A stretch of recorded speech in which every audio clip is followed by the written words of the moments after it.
Hi everyone, thank you for being with me today. My name is Steve DeBenedetti Emanuel, and I'm a marriage and family therapist working in Sacramento, California. My topic tonight is Bon Voyage. See you next weekend.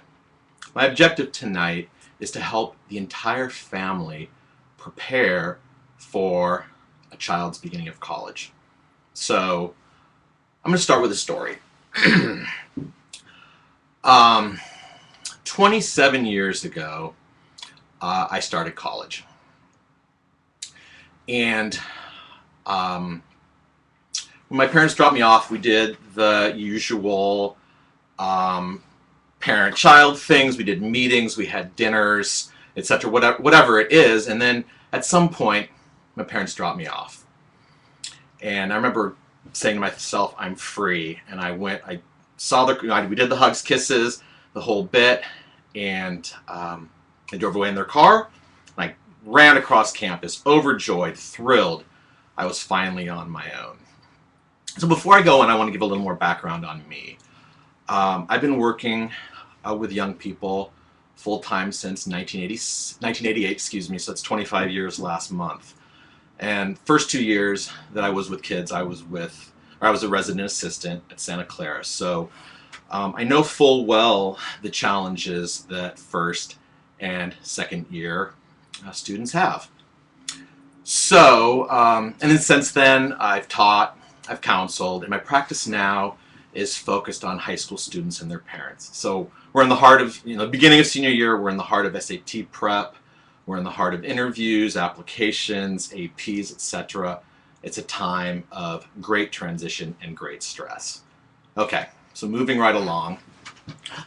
What we want to look at today, we'll look at things from a few different perspectives. First of all, we want to look at helping your teen prepare and helping you prepare for your teen leaving. Then I want to look at also for younger children when their older siblings leave for school, and then finally helping if your child doesn't go off to college, stays at home for college, and helping prepare with that. So let's look first at what to do before your teen leaves. Okay, so what you're going to notice during senior year, it's going to be a time of relationship shift. So I think over time you've been more of an authority figure with your kids, and now you're going to see a shift. I think you're going to become more of a guide than an authority, and I think so you're going to talk more about your concerns rather than just be authoritative and giving consequences. Now, of course, I'm not saying if your son rolls in at 3 a.m. having been drinking and driving, it's not necessarily time to just sit down and have a lovely, calm chat. I mean, quite frankly, this is a time for consequences and whatnot. But really, overall, though, more of a guide than authority figure. Also, your son or daughter is off to college next year. And so during the year, you need to be backing away on how much you're doing for them. They're going to have to carry their books to class. They're going to have to get to class in college. So for you to be doing too much, it's really doing them a disservice, because they need to be preparing to be out on their own. What you also might notice, your child may seem really confident, full of vim and full of vigor, but underneath that, I know this full well from working with all the young people I do, you have scared, nervous kids. And so be attuned. When you notice them being scared, when they seem nervous, when you get little hints, ask them about it. Be gentle with them, because it is a really, really scary time. Okay, so let's look at where to apply.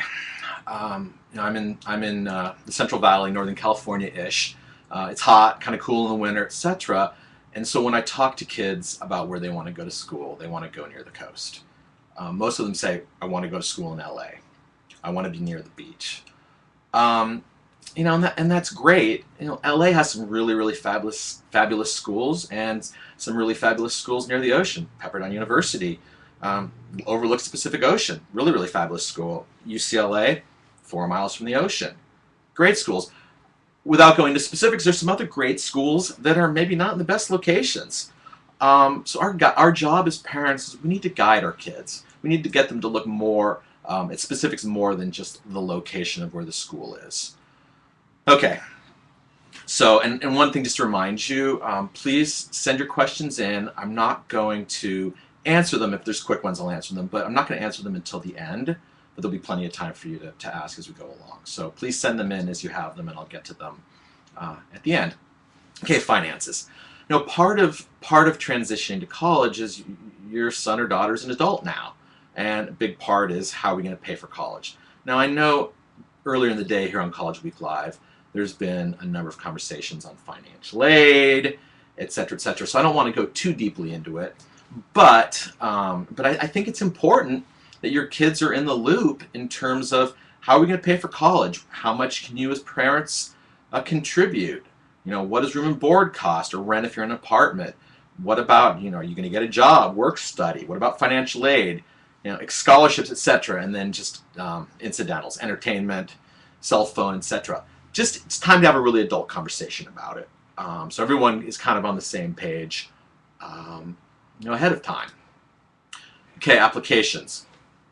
I think parents are really used to they're really used to doing a lot for their kids, and here's a perfect opportunity to be doing a lot for your kids. Shoot, this is their future, their application, their college, and it's really hard not for parents to be overly involved. The reality is, this is your child's job. We don't want to enable them. We don't want to work harder than they are. After all, they're going to be on their own soon enough, making their own decisions. We don't need to be nagging. You know, I spoke with a friend the other day, a longtime high school teacher, 9th through 12th grader, so she's got a ton of experience, and what she suggested is that the family should have a calendar with all deadlines on it, SATs, when the applications are due, when the interviews are, etc. And then weekly, have a check-in, weekly just for progress in terms of what do you have this week, etc. But again, it's their responsibility. You kind of leave them organized in the big picture. They have to figure out the details. If they want help, they can ask, but don't step in and provide help that they may not even need or want.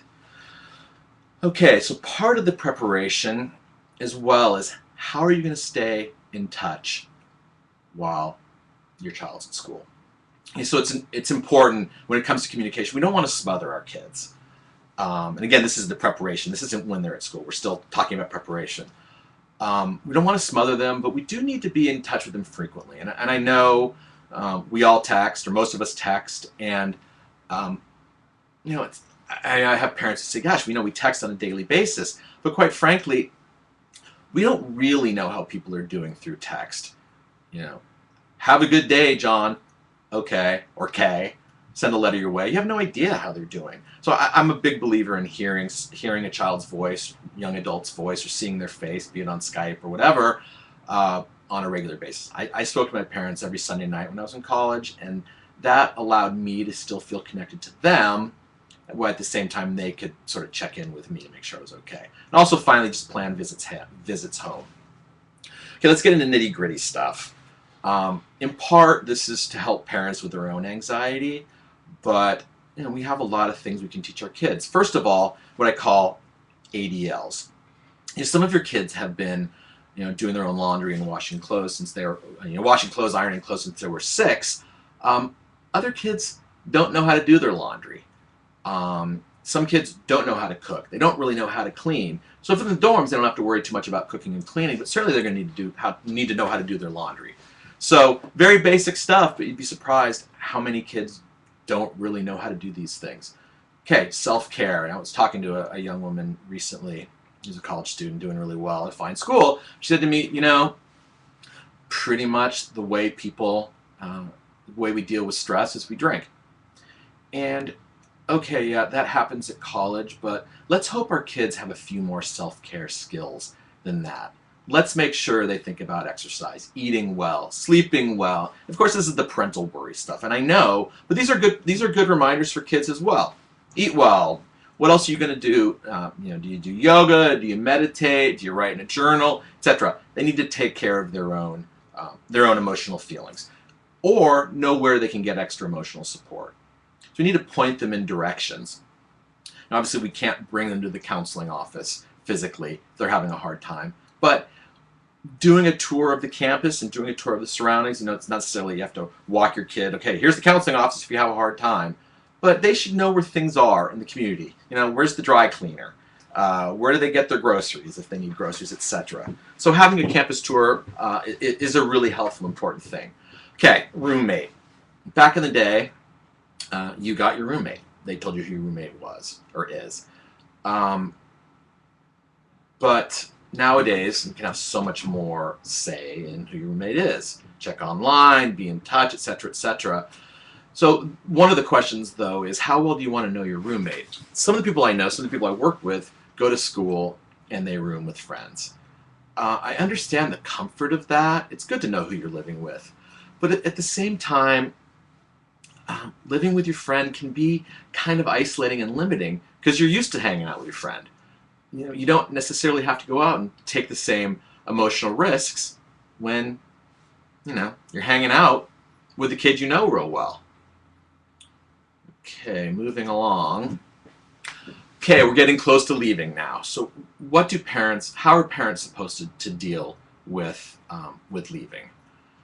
I think it's important that you do the, gosh, I'm so proud of you. I'm going to miss you. You're so wonderful.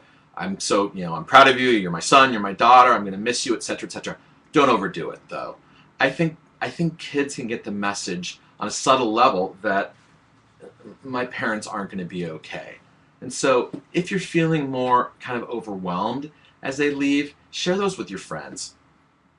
Don't put those on your kids. They don't need to go to college worrying about their parents. Okay, so after your child leaves for college. Feelings. Working with kids, I don't know if any of you have seen what I call a feelings chart. It's a bunch of circles, and on the face, there's a bunch of faces with different facial expressions. Happy, sad, crying, angry, exasperated, exacerbated, etc., etc., etc. And what I say for parents, this is a time when you're all over the feelings chart. And it can be confusing and contradictory. You might feel happy, you might feel sad, you might feel worried, you might feel relieved, and then you might feel guilty because you feel relieved. Allow time for you to feel all of these feelings. Give yourself the room, but keep tabs on yourself. If the grief goes on for a really long time, or quote unquote too long, you need to seek some additional support. But overall, it will be fine. You can't really script how it's going to go. There are many paths your child can take to being successful in school, and none's better than the other. So just remain confident that things will be okay. So what do you do with the extra time? Now, some of you have Johnny, Johanna, and Janet still at home, and losing one kid, no big deal. But you might have some extra time on your hand.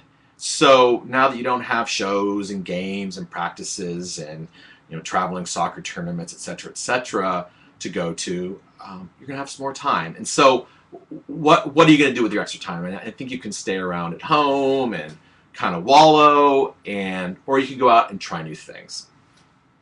Okay, so let's touch back here for a second. Okay, so communication when your child's at school. We already went over that a little bit, but now they're away. Okay, so something to be okay with is that the communication may not be as frequent as you'd hope for. And please, please, please, please don't take it personally. Your child being at school, it's a time of tremendous transition. They're busy meeting new people, finding new things to do, overwhelmed with classes, finding out where things are on campus, etc., etc., etc. So if they're not in touch with you as often as you might think or you're used to, don't take it personally. Just continue gently reaching out. At some point, though, it's also important to remind them you made a plan for communication and how you're going to stay in touch. So, it's okay to say, hey, we talked about talking on Sunday. I tried to call you. We didn't talk. What was up? You might get some pushback. Excuse me. You might say, hey, your kid might say, hey, you're being a helicopter parent and, give me some space. Well, yeah, maybe, but the reality is you need to be in touch with your kid. It's important to hear your kid's voice. The unfortunate reality is college is a time, where some serious mental health issues can start. So you really need to have a sense of, depression can settle in, etc. With all the transition and the stress. You need to know how your kid is doing. But when you talk, this is more about, okay, of course, as a parent, you're checking in, okay, listen to tone of voice, how's my kid doing? But you also want to just be celebrating what's going well, offering help if asked for.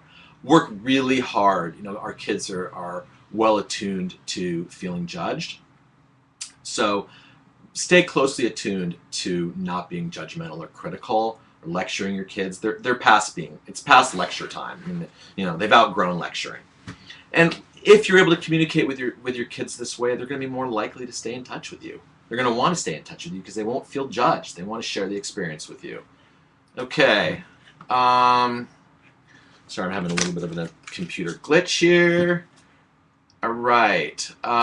Parental grief. So when we look at supporting younger students, just one second. All right, sorry about that. Computer glitch on my end. So supporting younger siblings. It's really easy as a parent to be caught in your own grief, in your own transition, and not being able to follow as well your younger kids. It can be kind of tricky to see how they're doing because they may seem fine on the outside and be celebrating like, hoo-hoo, Jason gets to take Jonathan's room because Jonathan's room is twice as big. Celebrating, etc. may seem fine, but in the end, a lot of times they're just not fine. I know way too many. I work with way too many kids who just struggle. They miss their big brother. They miss their guide. They miss their big sister. And parents say to me, "Gosh, they never really seem to get along all that well. I'm really surprised they're having a hard time." Well, the reality is that most of the time they really struggle. Okay, so what do we do? Again, a lot of what we need to look at is preparing ahead of time. And obviously we need to be a little bit hands-off with our kids. We want them to figure some things out on their own, but we've got to guide them.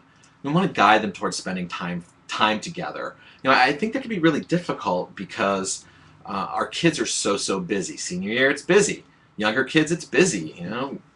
Final, midterms, sports, traveling sports, etc. It's easy to get caught up in the whirlwind. And also sometimes kids will say, well, gosh, why bother? Why should I bother spending time? They're going to be gone soon anyway. And the reason for that is that this is the end of an year. This is the last time for your kids to be spending time together, and so it's really important for them to make those memories. So don't be fooled. Don't be fooled. Don't be fooled by thinking, oh, they don't really care all that much anyway. Okay. So also ahead of time, you want to start talking about changes. So on little levels, Jason's always picked up the dog poop, then his little brother is probably going to be picking up the dog poop now. But also there's going to be other bigger increased responsibilities. You kind of have to pick up weight when your older brother, older sister goes off to school. Along with that, though, it makes logical sense to have an increase in privileges as well. So these are all things to be talking about ahead of time. And finally, I think it's really, really important ahead of time to plan visits home for your older kids. An older child leaving for college can be really destabilizing for everybody. So if everyone has a sense of when the visits home are going to happen, then it makes everybody calmer. Okay, at departure. What's important? I'm a big fan of. I'm sorry, no technical glitch again. I'm a big fan of the entire family dropping a kid off. Now, it's real easy not to. It's easy to rationalize why it's not a good idea. It's the beginning of the school year. We're busy. Everybody's busy.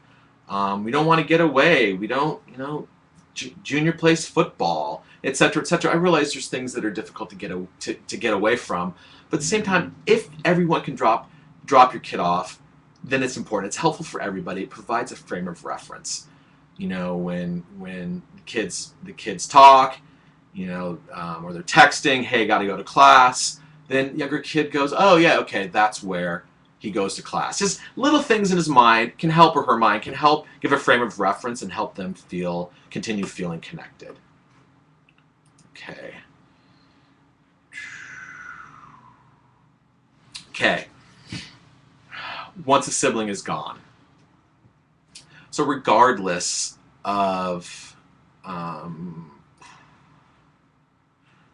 apologize here, I'm having some technical problems today. Okay, so regardless of the attitude your kid puts out, be aware they're having a tough time. You need to be really understanding it's a transition for your younger child as well, as well as it is for you. But it's important. You still need to have rules and consequences. So you can say, well, gosh, they're having such a hard time, and I want to keep it easy, take it easy on them. You know what? If Junior decides it's a good idea to stay out really late and not call and come home and lie about where he is, well, it's still important to have rules. It's still important to have consequences. So be understanding, but still be parents. Okay, and then also once sibling's gone, they've made a plan to be in touch. So encourage them, Facebook, text, Skype, whatever the social medium of the day is. Also, if you've planned visits, if they can visit if possible, that's great. Now, of course, keeping in mind, you need to have a really serious talk with the older child about appropriate behavior.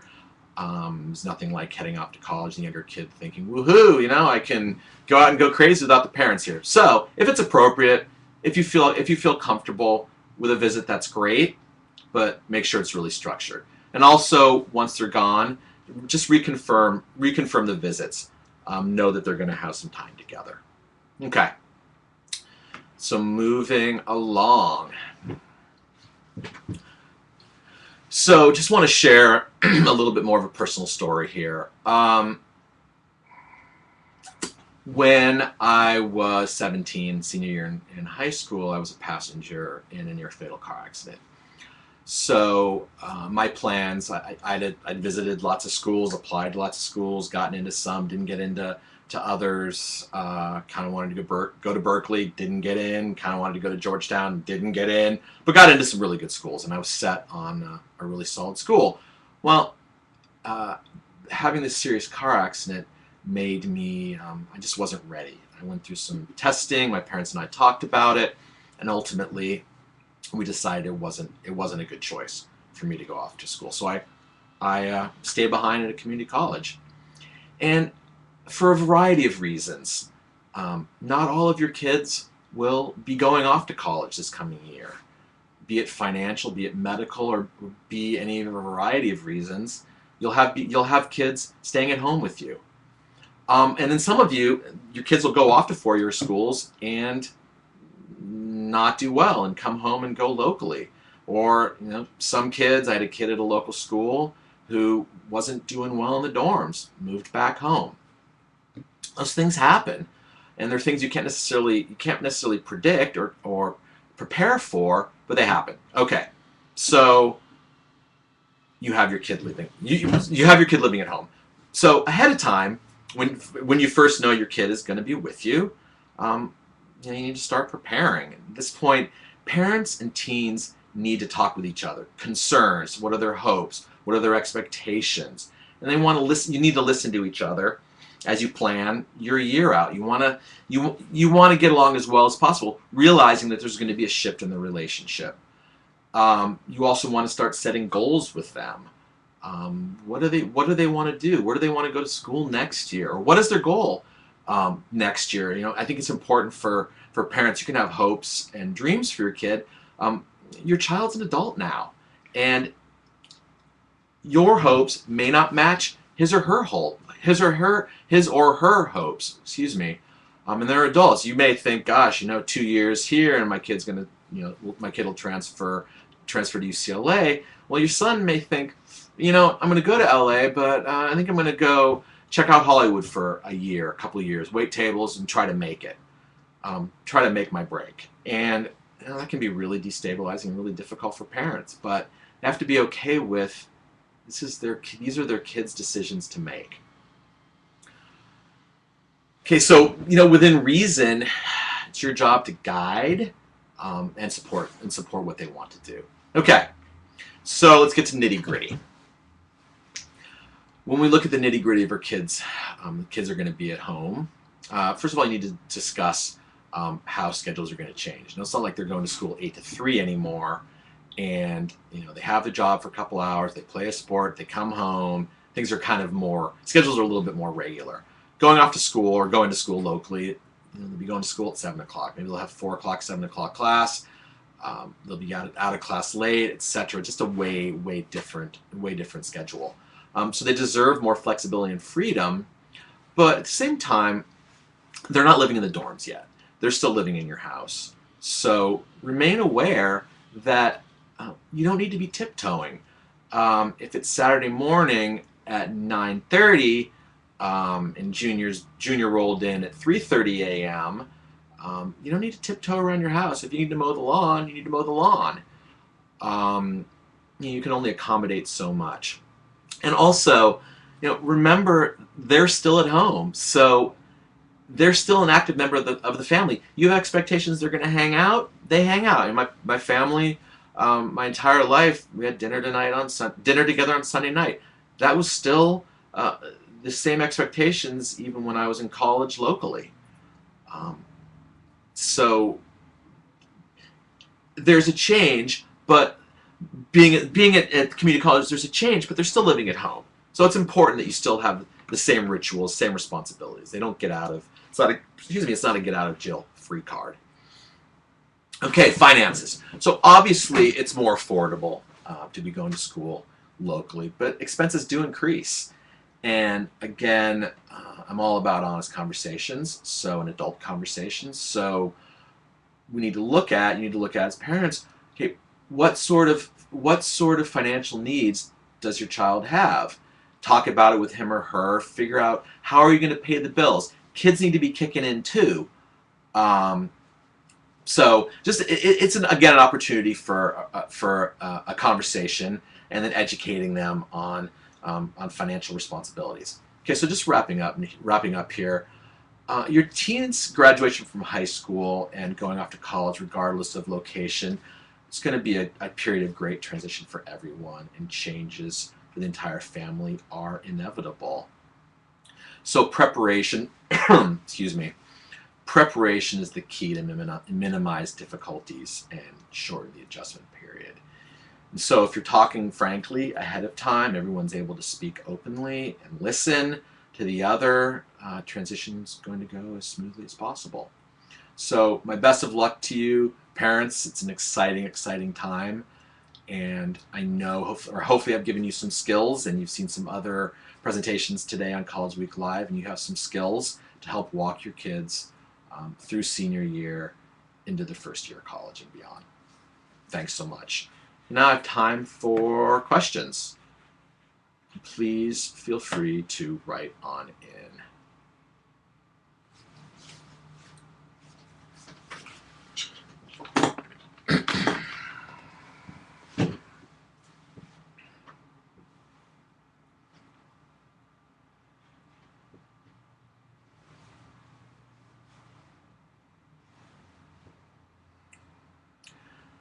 Okay, first question.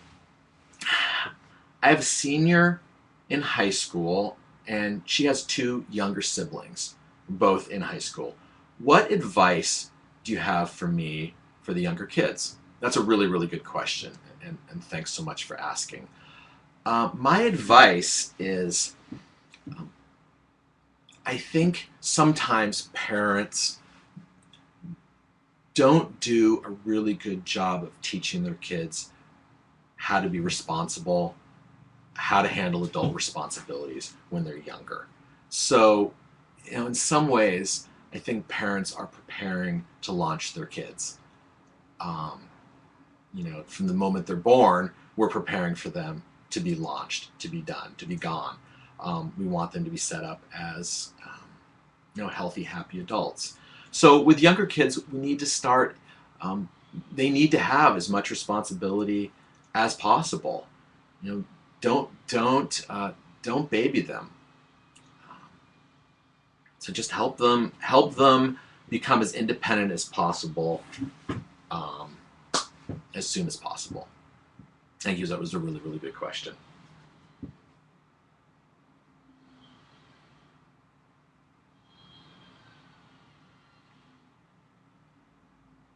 Okay, here's another good question. My daughter suffers from depression and ADHD and is medicated for both. I'm really anxious about her leaving for college. What do you advise? Okay, really good question. One of my questions to you is your child in therapy now, or is she just medicated? Medicated in addition to therapy. So what I would encourage her to do, and you collectively, is to look into what are her services on campus. Are there counseling services on campus? She also is most likely going to need to be hooked up with, if not a psychiatrist, at least a doctor locally, because she's going to be needing to get her prescription for her medications. It's mental health issues come up. Kids have mental health issues. We all have mental health issues, but there's no reason no reason within reason why they can't do well at school. So it's all about preparation, where knowing where to go, and there are therapists, counselors on campus, but sometimes maybe you don't get the support that you need. So just helping prepare, and if they need to get support off site, that'll be important. Okay, I have a question. What are some of the out-of-state concerns my son should be ready for? He is going to Texas from California. It's interesting. I'm working with a young woman who is going to school in Texas, and I'll spare details, obviously, because of confidentiality. But and I actually have a young gentleman, he's not in college, but a young gentleman coming from Texas to California. So again, I'm going to spare details because of confidentiality. But so it's nice that you've asked about Texas. I do have a few thoughts. What I've been told is it's just an incredibly different culture, much less open, and quite frankly, I think it's the same in a lot of areas. But I think there's a lot of alcohol use, probably other substances. I don't know if any more in Texas than California. One thing I found out, this is maybe beside the point a little bit, but this person is someone that I see, and a California therapist, someone who's licensed in California can't work by telephone with someone in Texas. So that may or may not apply. For your son. Hopefully that helps a little. If you have additional questions, please add them. But hopefully that's been helpful.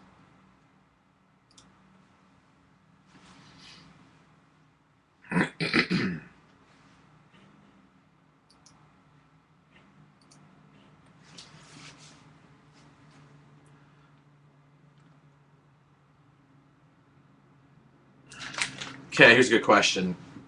My older daughter can't stand her roommate. She's loud, comes home drunk most nights, and brings a variety of boys back to their dorm. What are your thoughts on what she should do? This is very, very difficult. Some of our kids, some of your kids have had their own room. their entire life, maybe shared a room with a sibling. Um, so being in college is the great equalizer. Here you are with a roommate. You don't really know what you're going to get. So what I suggest for her is let's work at this sequentially. First of all, has she had an opportunity to talk to her roommate where they can set up some sort of rules? I mean, she has within reason.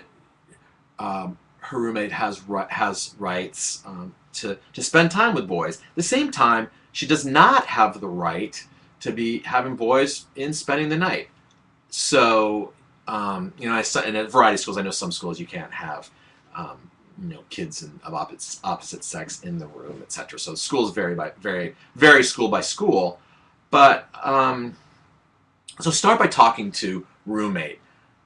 If a change or if uncomfortable doing so, talking to her, next step is to go to the RA, resident assistant, and there are similar names for the job. But to go to your RA, talk to him or her about your concerns, and then have him or her mediate a conversation, hopefully to find a solution. If things don't get better, I mean, kids do get kicked out of the dorms for not behaving, for making really poor choices. So if she's not getting the change that she needs, then she needs to keep talking to her RA, letting her RA know that the problems aren't getting better. And so hopefully the RA will talk to his or her boss, and it'll sort of go up the ladder, so to speak. And then hopefully over time she'll get the support she needs. Now, sometimes people move out, sometimes people change roommates. I realize that's a possibility, but your daughter shouldn't have to change rooms just because her roommate wants to come home drunk and have all these visitors. Thanks so much. Good question. Okay, this comes in from Mary. When my daughter goes to college, she plans to move in with her current boyfriend rather than living on campus. Should I let her do this? Well, really, really good question. I mean, it's a tricky one to answer. There's so many layers to this. First off, it's really hard to control what our kids do. I mean, first of all, let me back up. I think it's a really bad idea, particularly if she's a first-year student. And so I don't know all the details about how long he's been at school, et cetera, but to start college, living with a boyfriend, really bad idea. But at the same time, I think it's really hard to control what your kid does. You can pull the financial piece. I don't know if you're paying for room and board, et cetera, or not. But if you are, I don't know if you're willing to play that card. But sweetie, I'm not willing to pay for you living with your boyfriend. I think I would talk to her about what she might be missing out on. Now, it can be very, very limiting to move in with a boyfriend instead of living in the dorms. Living in the dorms is fun. I did it for 4 years because I RA'd for 2 years. Most people moved off campus. I really liked it, and again, it's really hard to control what she does. But at the same time, I would really strongly advise against it. Hope that helped. Please ask follow-up questions if you have them.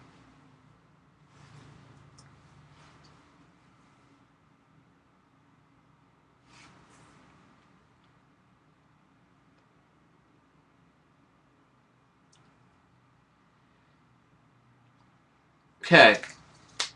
This question comes in from John. What are your thoughts about students having cars at school? And it's a nitty-gritty question, but it's a good one. And my answer really is it depends. Most schools do a really good job of providing activities on campus. I realize it's fun to get off campus, but schools, particularly ones that are in isolation, they do a pretty good job of providing opportunities. Really, in the end, most kids don't need cars at college. That's my philosophy.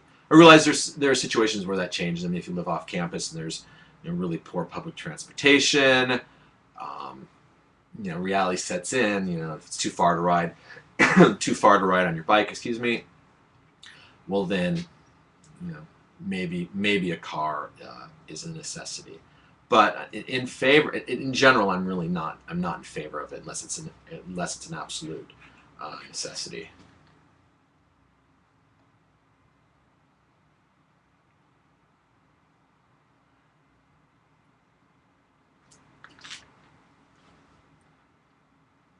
Okay, here's another question from Jill. And hopefully Jill's son's not listening here. My son is horrendously difficult to live with. I'm worried about him being an awful roommate. What are your thoughts? Really good question. Um, I think roommates can be the great equalizer. But first, backing up, I think there's nothing like children to bring out the worst. Um, Nothing like your children. Let me say it differently. Children often feel safest with parents bringing out their worst. My parents are going to love me regardless. And just because your kid is a complete and utter slob in his bedroom, it doesn't necessarily mean that'll be the case at school. Um, it's like I said, your roommate's your equalizer. And if your son's a complete slob, um, well, hopefully the roommate will talk to him. My freshman year roommate, I don't know if he's watching today, but one of my favorite people in the world. The guy's a slob. Got to tell you, if he's watching, he's laughing right now, because he knows it. It was difficult for me. Um, I talked about it. It was hard. I struggled through it, and quite frankly, I wasn't the neatest kid ever. But to be continuing to talk about it, um, and so hopefully your son will have a roommate that's willing to say, hey, we both got to live here, and can you please try to keep things a little neater, at least keep it neat on your side of the room. Your mold's growing on my side of the room as well, so could you please clean it? Okay, this question is from Karen. My son is an honor roll student who does not want to go away to college. However, we live in a rural area in which there are very few college options, especially for a bright student. I feel that staying at home will limit his choice of schools, but I don't want to send him away if he doesn't want to go. Any advice? Really, really good question. I need to think on that one for a second. When you say there are very few college options, are there options? Are there four-year schools that would be satisfactory? One thought to have. Um, I also think being uh, being a brilliant kid, being an honor roll student, being top 5% in your class, doesn't mean you're ready to go off to school. I work with some extraordinarily bright kids who just haven't been developmentally ready to go off to school. Perhaps that's the case with your son. So I'm wondering, um, would there be an option for him to go locally for a couple of years and transfer? It might save a little bit of money, um, and then the transfer once he grows up a little bit, grows up in quotes. Um, it can be very, very destabilizing to leave home and being a little repetitive. But if our kids aren't as mature emotionally, they may need a little bit more time. Now, fortunately, it is early in senior year, so there is time to talk to your son, have more conversations. Hopefully, he grows up a little bit. Maybe go visit it. There are college counselors out there, or maybe a family therapist to have him see a therapist to start working through or talking through some of his worries, his concerns. Um, but I don't think it's the worst thing in the world. And living at home, even when you're a super bright kid, it's not the end of the world.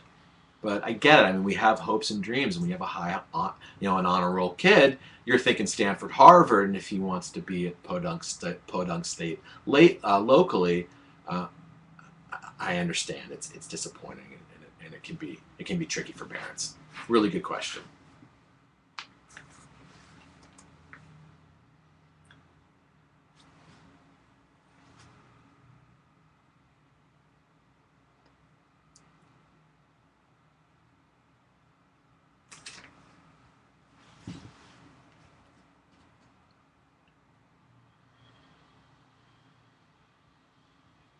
Okay, I'm going to give it a couple more minutes here.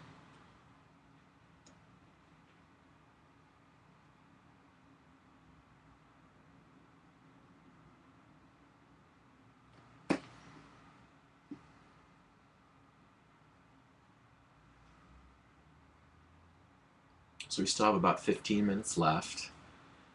If anyone has any more questions, I'm happy to share. These are good questions that people are sending my way.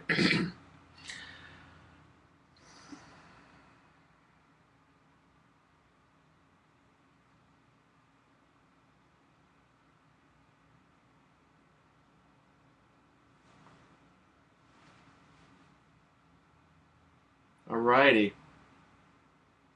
Anybody else? Okay, well, everyone, thanks so much for listening today. Hopefully I've shared some things that will be helpful for your kids when they get to school. I'm confident, just the fact that you're listening today says to me you're a good parent. And so I'm not, I'm really confident that your kids are going to do well. I have a question from, a comment from a friend. Thanks so much. My friend writing from Louisiana.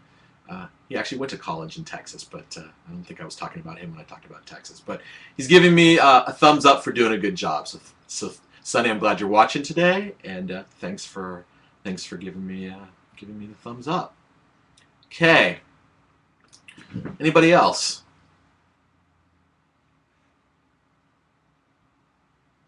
Alrighty.